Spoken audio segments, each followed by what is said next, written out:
Wa bima anna syahadataini huma aslu da'wati wajib 'alal muslimi an ya'rifa ma'nahuma walida bada al-musannif rahimahullah ta'ala bi syarhi syahadati ula faqala wa makna asyhadu an la ilaha illallah a'lamu wa a'taqidu ay ud'inu bi qalbi wa a'tarifu bi lisani alla ma'buda bi haqqin illallah ay annahu la yastahiqu ahadun ay yu'bada ay yutadallala lahu nihayatul tadalluli illallah inna ma'nal ibadati fil lughati aqsa ghayatil khusyu'i wal khudu'i kama nasu ala dzalika al-hafidz al-lughawi Taqiyuddin as-Subki fayu'lamu min hadza annahu laisa ma'nal ibadati mujarradat ta'ati awin nida'i awil istighasati awil isti'anati awil khaufi awil roja'i kama yadunnu ba'dun nas.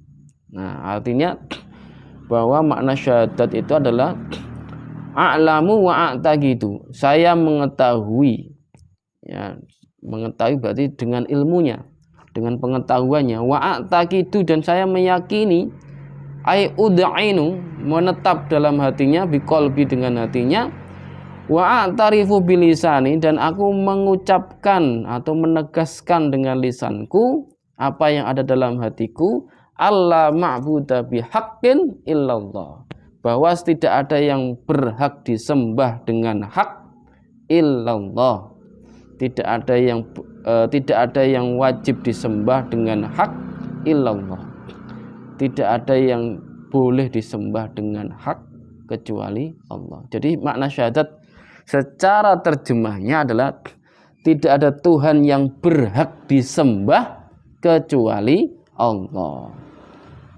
Nah, tidak boleh kita maknai tiada Tuhan selain Allah, tidak boleh, ya. Paham ya? Singkatnya begitu. Kemudian kita langsung mengenal Allah, yaitu apa? Al-wahidul ladzi la syarika lahu fil uluhiyah, yaitu Allah Al-Wahid, Allah yang maha Al-Wahid. Maknanya apa? Alladzi la syarika lahu fil uluhiyah, yaitu zat yang tidak boleh ada sekutu baginya di dalam ketuhanan, ya, di dalam ketuhanan, zat yang tidak boleh ada sekutu baginya. Artinya apa? Ya satu-satunya.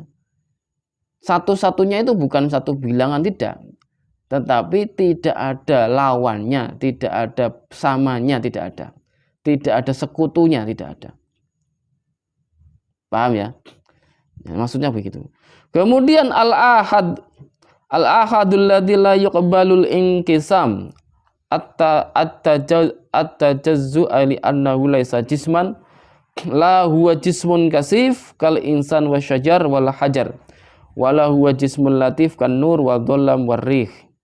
Nah, ini al-ahad ini yang maha esa, yaitu tidak menerima pembagian dalam wujudnya, dalam adanya, watajazzu'a ataupun pengembangan, tidak ada. Li'annahu laisa jisman. Gini, jadi wa ma siwahu makhluk. Selain Allah itu makhluk. Makhluk itu punya ukuran, punya bentuk, punya ukuran, punya bentuk, dan bisa digambarkan. Tetapi ada juga yang tidak bisa digambarkan. Contohnya apa? Nyawa, ruh. Ini kan tidak bisa digambarkan, karena hanya Allah yang mengetahui hakikat ruh kayak apa.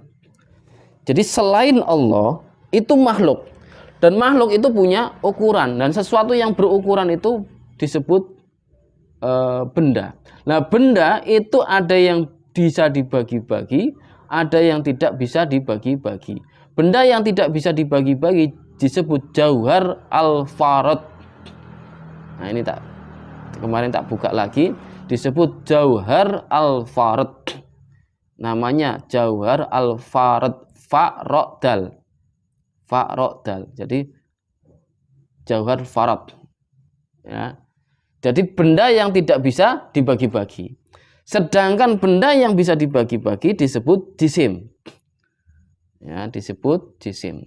Nah, benda yang bisa dibagi-bagi ini ada benda yang bisa disentuh oleh tangan, ada benda yang tidak bisa disentuh oleh tangan. Benda yang bisa disentuh oleh tangan disebut benda jisim kasif atau benda kasif. Nah, kemudian benda yang tidak bisa disentuh oleh tangan disebut latif, jismun latif. Ya. Nah, kemudian sifat benda yaitu arad, ain ro dal, arad. Ya, ain ro dal. Ya, jadi itu. Jadi selain Allah itu makhluk itu benda dan sifat benda. Nah, benda tadi sudah jelaskan. Nah, semua itu tidak sama dengan Allah, tidak serupa dengan Allah. Laisa kamitslihi syai'. Paham ya? Nah, Allah menciptakan makhluk pertama itu adalah air. Dalilnya apa? Kanallahu wa lam yakun syai'un ghairuh. Allah ada dan tidak ada selain Allah.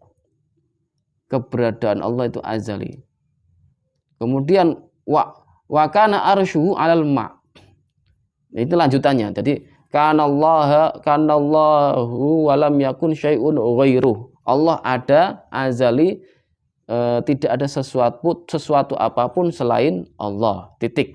Kemudian selanjutnya wa kana arsyuhu 'alal ma'. Allah menciptakan air kemudian arsy. Kenapa kok air dulu? Enggak arsy? Karena 'alal ma'. Berarti apa? Arsy itu di atas air, berarti air dulu. Paham ya? Jadi secara ilmu balaghah begitu. Air dulu baru arsy. Paham ya? Nah, air ini yang diciptakan pertama bukan seperti air-air yang kita lihat seperti ini, enggak. Kenapa? Karena Allah menciptakan yang pertama adalah air, kemudian arsy, kemudian waktu. Dan setelah waktu ini belum ada kegelapan, belum ada cahaya. Belum ada kegelapan, belum ada cahaya. Dan sesuatu itu tidak bisa digambarkan. Berarti apa?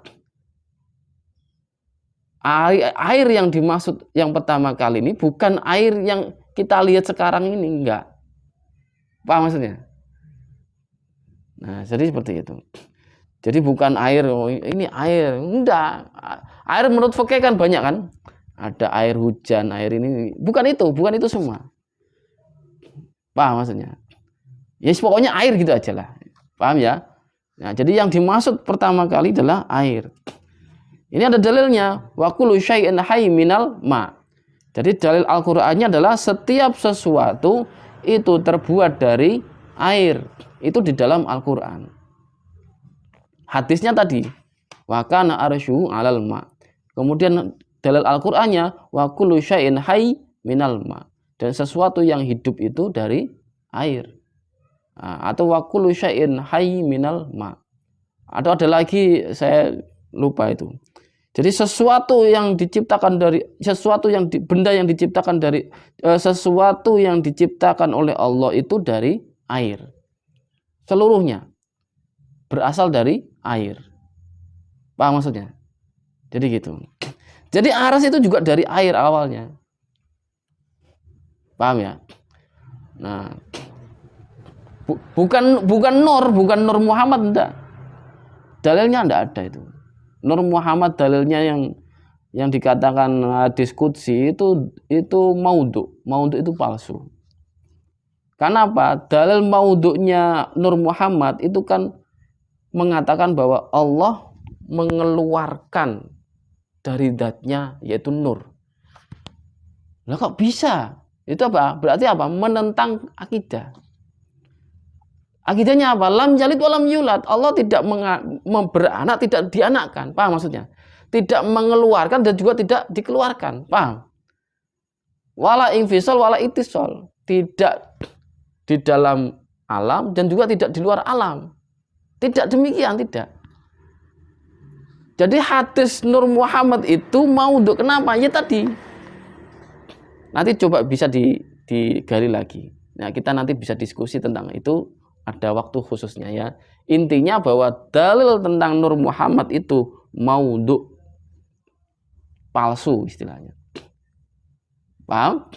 Nah, atau kalau misalnya pengen jelas, silakan dibuka kitab-kitabnya dari pondok pesantren, nanti kita bandingkan atau kita diskusikan, kita telaah bareng-bareng.